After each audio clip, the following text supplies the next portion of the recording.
செய்த நன்மைகள் ஏராளம் அப்படிங்கிற ஒரு பாடல் நம்ம பார்க்க போறோம். இந்த பாடல் கமல் ராஜா சிங் அப்படிங்கிறவர் எழுதியிருக்கிறாரு. இந்த பாடல் ரொம்பவே அழகா ஆண்டவர் ஆராதிக்கிற வண்ணம் இருக்கு. அது மாத்திரம் இல்ல, ஆமா ஃப்ரெண்ட்ஸ், நம்மளுக்கு ஆண்டவர் செய்த நன்மைகள் ஏராளமா இருக்கிறது. நம்ம எத்தனையோ கஷ்டங்கள்ல போயிருக்கலாம், எத்தனையோ துன்பங்கள்ல போயிருக்கலாம். ஆனா ஆண்டவர் நம்ம மேல கிருபையாய் நம்மளுக்கு நன்மை செய்து கொண்டே இருக்கிறாரு. நம்ம மண்ணென்று நினைத்தும் அறிந்தும் ஆனாலும் நம்மளை நேசிச்சிருக்கிறவராகவே இருக்கிறாரு. ஆண்டவர் செய்த நன்மைகள் ஏராளமா இருக்கிறது. அவருடைய கிருபைகளுக்கு அளவே இல்லை அப்படின்னு சொல்லி தாவீதுக்காரன் பாடுகிறான். அதே போலதான் கமல் ராஜா சிங்கோ அவங்களோட யூடியூப் சேனல்ல இந்த பாடலை பதிவிருக்கிறாங்க.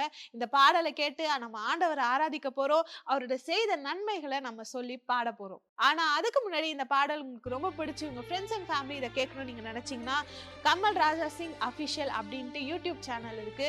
அதுல நீங்க போய் இந்த பாடலை பார்க்கலாம். அது மட்டும் இல்ல, உங்க ஃப்ரெண்ட்ஸ் அண்ட் ஃபேமிலிக்கு ஷேர் பண்ணி இதை அவங்க கேட்கவும் ஆண்டவர் ஆராதிக்கவும் வைக்கலாம். வாங்க பாடலை பார்ப்போம்.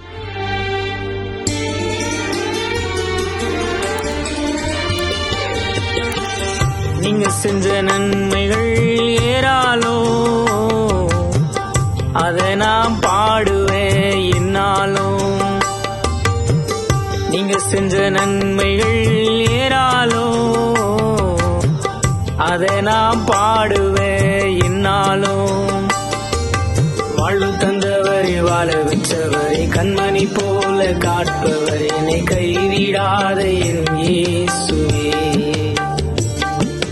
வாழ்வு தந்தவரை வாழ வச்சவரை கண்மணி போல காட்பவர் என்னை கைவிடாத என் இயேசுவே.